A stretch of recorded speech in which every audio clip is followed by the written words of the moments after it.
All right, so Carnival has decided that they are going to go ahead and reopen in August. They've proven to themselves and the world that you're going to get sick on the boat. They're going to spread the virus, but unless you're on a really long cruise, you won't die until you get home, which means that the publicity is not going to be bad because nobody will know that you died from their boat. So they have basically run that experiment.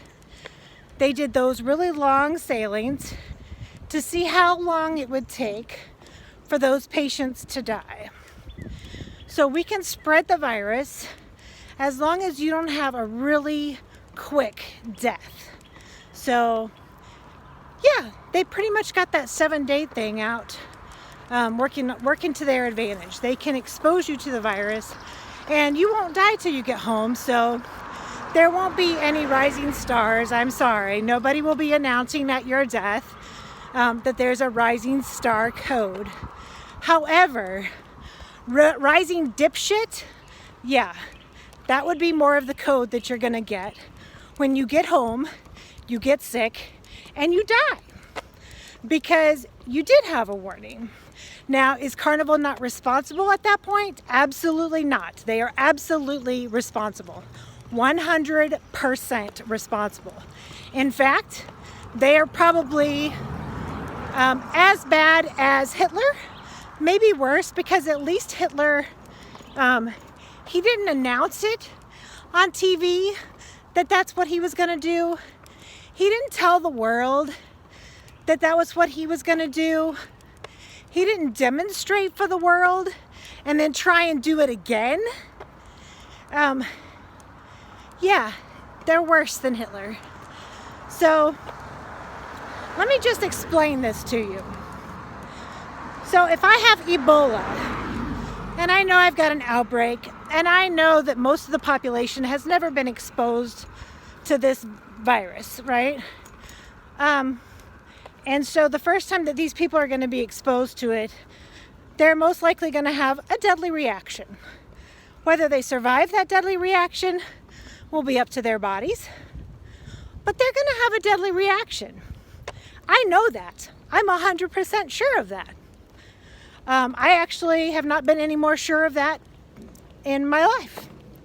However, if I know that I need to wait a year, 2 years until the world has had an inoculation, and I'm not talking about a virus, till the world has been sufficiently exposed to this virus, then it kind of, it's premeditated murder. You can't get any more premeditated if you tried.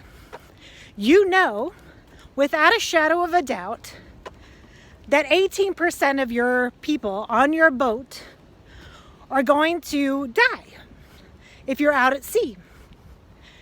Now, the death rate right now, so far, for 1,400 passengers, is we have 16 dead. And that's a month after. We're about a month after this cruise. So only 16 have died. All 16, no, actually, I guess not. 2 of those died on board, but most likely they were infected prior to the cruise. So all of those ones that were exposed on the boat, they went home and died.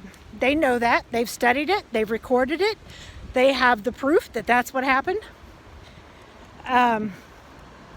So they know that they can get away with murder. They can get away with it because they're not actually dying on the boat. They haven't connected the knife, or they think that they haven't connected the knife to the person that's wielding it.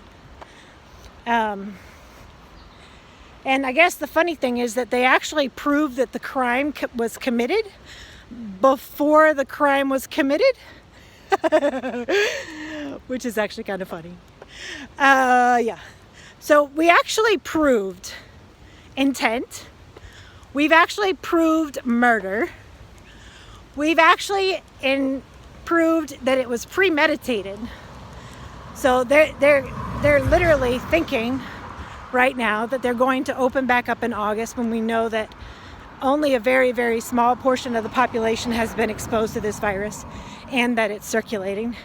And we know that when it's in nursing homes, in close quarters, it's killing about 50% of the people that are in the nursing homes, which is most of their clientele, people over the age of 60. So we actually proved the crime was committed. We proved how it was committed. We proved how they actually were planning on covering it up. We've proved premeditated murder without a shadow of doubt. Now, these people are thinking, I'm going to get away with it. I'm going to go to my grave and nobody's going to say it's my fault because these people were stupid enough to get on the boat. Because let's remember, this is a Christian country where we have basically volunteered to be sheep and be herded by our shepherd.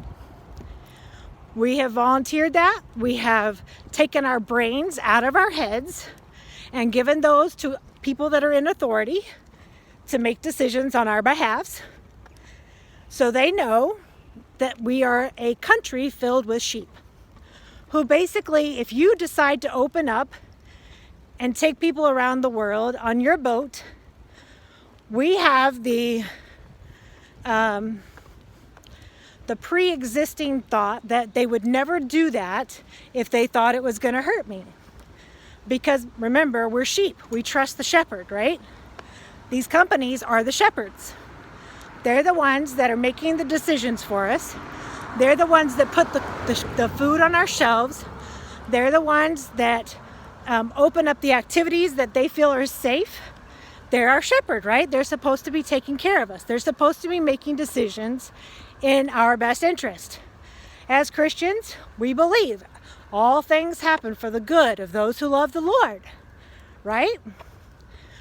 We're supposed to trust the shepherd. Shepherd's supposed to be trustworthy. So we trust them. They know that.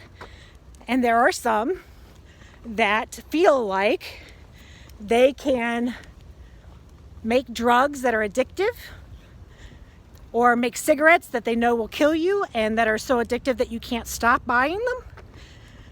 They put money above the health and welfare of everybody else.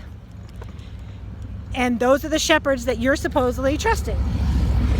Those are the things, those are the people that you have donated your brain to and said, I will trust that you're making decisions for the best life that I can have. That you're trustworthy enough to make those decisions. You guys trust them? Do you? I did. I trusted them. I figured there was no way that they would put people on a boat if they thought a deadly virus was on board. I trusted them. I figured if they were sailing, they knew more than me. They had more pieces to the puzzle than I did. They obviously would never do anything to hurt us. They would never do anything to endanger our lives or our livelihood or our sanity, right? Right? When the sheep finds out that halfway into their lives, and by the way, it's the sheep that protect the shepherd. It's the sheep that warn the shepherd that there's a threat out there. So just so you know. But anyway, so sheep finds out about halfway into their life that the shepherd is not protecting them because the shepherd loves them and doesn't want them to get hurt. The shepherd is protecting them because the shepherd's going to make a lot of money when he kills them and sells them off at market.